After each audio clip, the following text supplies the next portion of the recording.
Thank you. Thank you. Thank you. Good evening, everybody. Good evening. How are we? Are we having fun? Are we going to celebrate Brexit? Whee! You know, there are sometimes decades in which very little happens. And sometimes there's a year in which decades of news happen.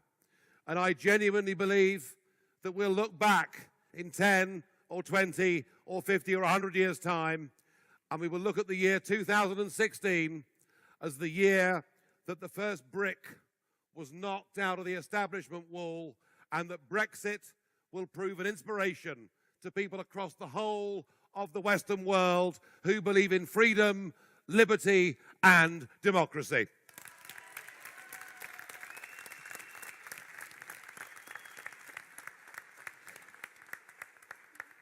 And watching those videos earlier, I can still scarcely believe that it's actually happened. Because for me, as somebody who'd been a member of the Conservative Party, and I'll come back to that a bit later on, some of the socialist tendencies need to be controlled in this room. But for me, to get involved with a brand new political party, and you saw those videos of me 25 years ago when I first started. I mean, I was young, dark-haired, shy. No, that's not true. But it literally was, we were taking on everybody. We were setting up a brand new political party. It seemed literally impossible. And I can't tell you what June the 23rd meant to me. I can't tell you, after a quarter of a century, how proud I was of what all of us had done to overturn the establishment. And you know, in the last 24 hours, you've heard about a court case in London, and we know that our... Let's suppose that you're writing a really important email to a colleague. Heard about a court case in London, and we know that our members of Parliament will try to stop us, to check us, to delay us, to hold us back.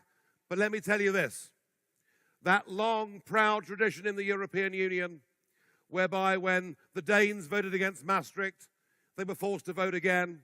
When the Irish twice rejected referendums and were forced to vote again. When the French and Dutch were ignored, when they rejected the Constitution and got a rebranded Lisbon Treaty, and they all just about managed to swallow it. Let me tell you something. With the global leadership, with that ghastly array of characters you just saw, Christine Lagarde. Can I get a bit of a boo? I mean, come on. Thank you. Go, warm up. Pour some more wine, waiters, for goodness sake. We had Tony Blair, Jean-Claude Juncker. We're getting there. We're getting there. We're warming up. Oh, and I nearly forgot, President Obama. And despite all the threats and all the bullying and being told that we'd be poor and we'd finish up living in caves and it might even lead to World War III, despite all of that, in the greatest democratic exercise in the history of the British nation, 17.4 million people, despite those threats and bullying, went out and voted for Brexit. And let me tell you, if there is any attempt to water it down, to kick it into the long grass, the British people will not put up with it. And I will, myself, return from this very quiet period of my life, this retirement that I'm going through. But if Brexit doesn't mean Brexit, I'll be back in 2019 and probably with a pitchfork.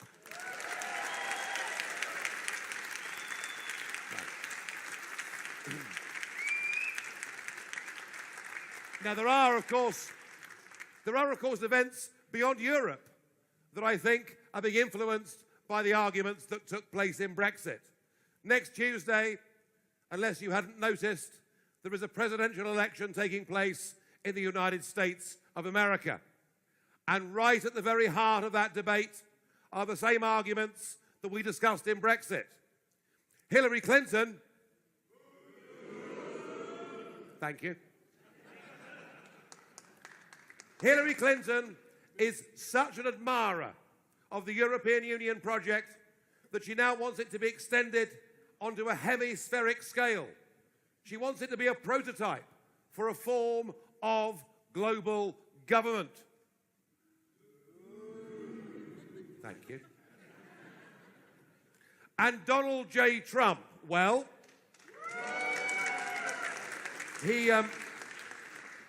Donald J. Trump may be imperfect.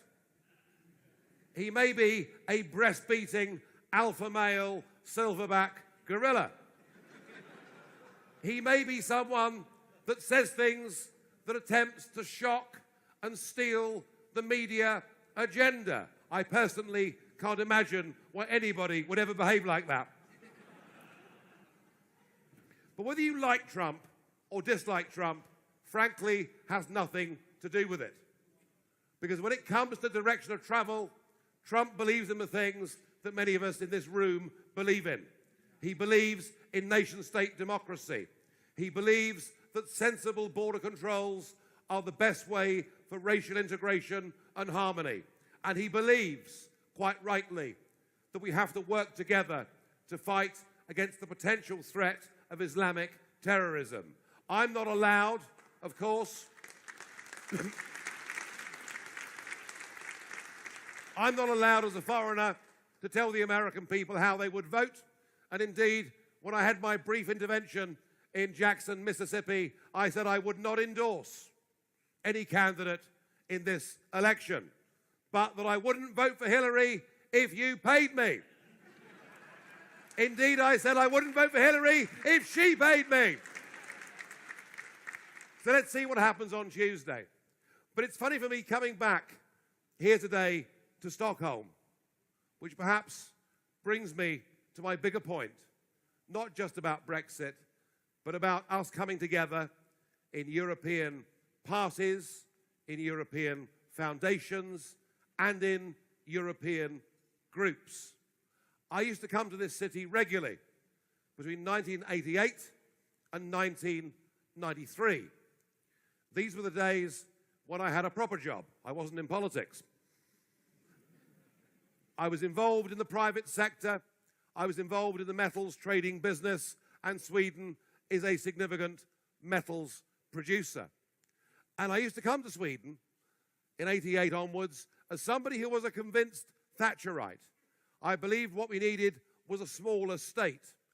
And Sweden confused me. Sweden befuddled me. Because Sweden was the one example in the world of a country that had a big state and a big welfare state and a relatively high form of taxation, and yet it worked, didn't it? It worked in the most remarkable way. The Swedish model was absolutely and utterly unique. People were happy in paying their taxes. You had an amazing education system. You had phenomenal healthcare. But above all, you had a country with very low crime rates and a country of the most extraordinary levels of contentment. And I come back to Stockholm 25 years later, and I see a country that in that time has joined the European Union, has given away much of the ability to govern itself. I see a Sweden in which your leaders have lost confidence in this country and its people and their ability to govern it. And I see a Sweden that, frankly, in some ways, the buildings are the same, and Stockholm still looks amazing, but analyze the data and look at what has happened to this once unique country in the Western world. It has spiraled downwards as your leaders have lost confidence in their culture, their faith, and in who you are as a people.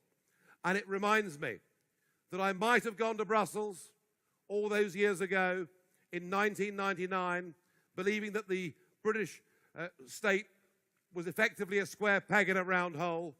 And I wanted to get us out of this European project and let the rest of you get on with it.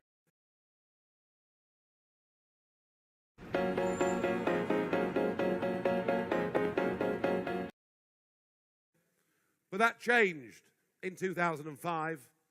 I mean, there I was, in Paris, on the night of their referendum on the European Constitution, and I realized what strange bedfellows politics could make when me, a former Thatcherite commodities trader, was dancing arm in arms in the fountains at 5 o'clock in the morning with the French Communist Party. And it made me realize there are things that matter more than left and right. And this European debate isn't about left and right, it's about right and wrong. It's about freedom, independence and democracy, and we've all got to stand up and fight for it.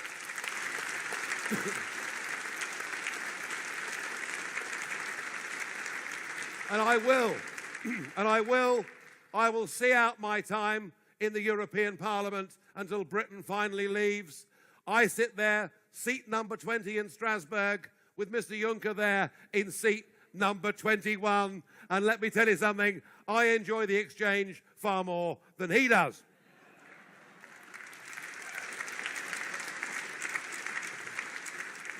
But I want to go on fighting, not just for Brexit to come to fruition. I want to fight for every single member state of this European Union. And I want to say, we don't need to spend our time anymore bashing Brussels. We don't need to go on criticising the fact we're governed by an unelected bunch of old men who are grossly overpaid and in many cases deeply corrupt. We don't need to. Do you know why? Our citizens now know it. What we have now got to do, is we have got to be the optimistic, uplifting hope for the future. How dare they? How dare they claim that they are Europe? What does that flag, what does that anthem, what do their global ambitions have to do with European culture? European culture is the most different and diverse and phenomenal and unique and wonderful, and this is the most interesting time zone in the world because we are different individual countries, and we must fight against the idea that we should be brought together, homogenized, harmonized. God help us, they even want to pasteurize us. And we must fight for nation, state democracy, for liberty, for freedom, and to be good neighbors, living in the same street with our other European partners. This project is finished.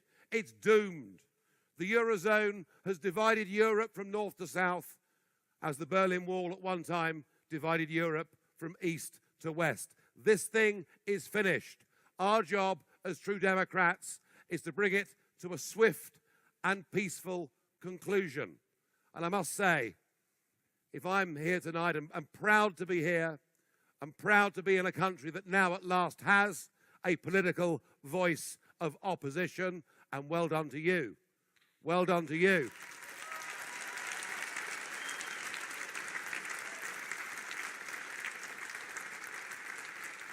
And I say that because I believe that actually Sweden has the most biased media of any country in the whole of the European Union.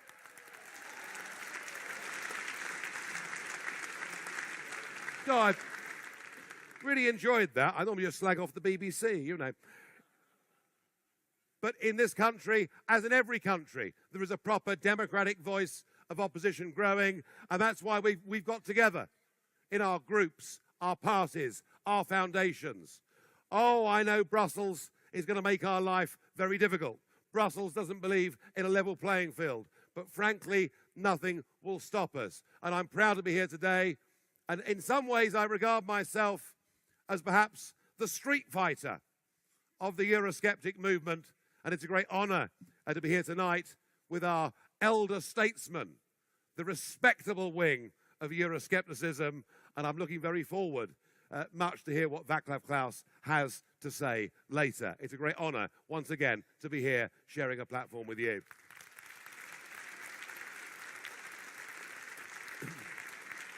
So remember, 2016 was the year of Brexit.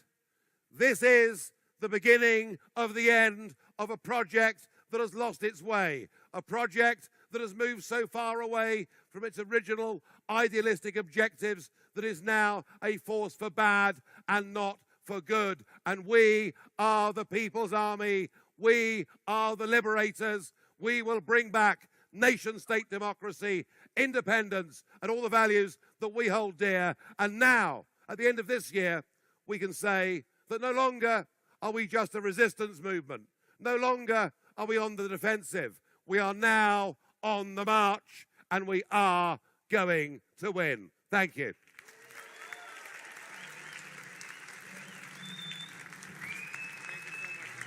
No, thank you. Thank you. Oh, there we are. Something's weird.